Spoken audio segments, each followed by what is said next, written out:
최근 재개발, 재건축 단지 가운데 상당수가 미분양 사태로 사업비가 증가하고 있는데요. 조합원들이 추가 부담금을 내야 하는 상황이 생기면서 갈등이 일어난 곳이 많습니다. 네, 부동산 경기가 호황일 때는 사업 계획을 짠 재건축 단지들이 일반 분양가를 대폭 올리고 또 대형 평형 위주로 공급했는데요. 오히려 이게 입주자의 부담만 키운 경우가 많아서 불만이 커졌습니다. 지난 2009년 8월 입주를 시작한 서울 고덕동 한 재건축 아파트. 이 아파트 조합원들은 최근 조합으로부터 5천만 원의 추가 부담금 고지서를 받았습니다. 내용인 즉 미분양에 따른 사업비가 늘어났다는 것인데요. 관리자분한테 굉장히 비싼 분양가를 책정을 했다가 분양이 안 됐거든요. 굉장히 막 할인폭이 2억, 3억씩 할인해가지고 해줘가지고 큰 평도 분양이 안 되니까. 법적으로 추가 부담금을 내지 않으면 경매에 넘어갈 수밖에 없는 상황. 비용이 발생을 하니까. 수익이 발생하는 게 아니고 수익이 계속 줄어들어 버리니까 애초에 요만큼 낼 거를 더 많이 내야 되는 그런 불상사가 발생하고 있는 거예요. 조합원들은 될 기회를 보는 거예요.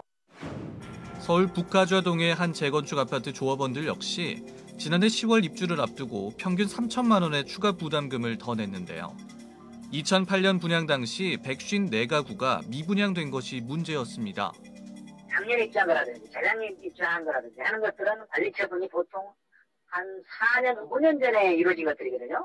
관리처분이라는 게 분양을 하기엔 관리처분이란 말이에요. 그때는 시장이 이렇게 망가질 줄 몰랐을 거 아니에요. 그때는 이제 그런 분양가를 책정해서 이렇게 책정하면 분양도 돼서 너만큼 더 추가분 요만큼만 되고 요만큼 이득이 된다 이렇게 했는데 이처럼 최근 완공돼 입주를 앞둔 재개발, 재건축 아파트에서 조합원이 추가 부담금 폭탄을 맞는 사례가 빈번하게 발생하고 있습니다. 부동산 시장 침체가 장기화되면서 대형 평형을 중심으로 대거 미분양이 발생하자 사업비가 치솟았기 때문인데요.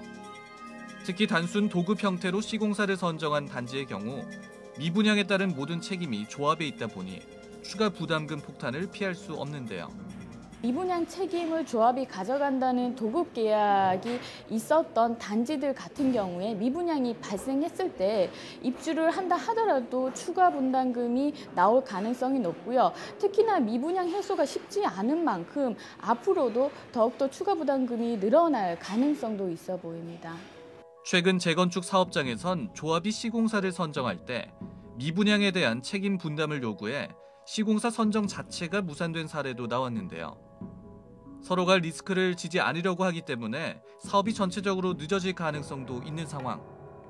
전문가들은 계획 수립 단계부터 소형 평수 위주로 설계하고 합리적인 분양가를 책정해야 입주 시점 추가 부담금 폭탄을 막을 수 있다고 조언합니다.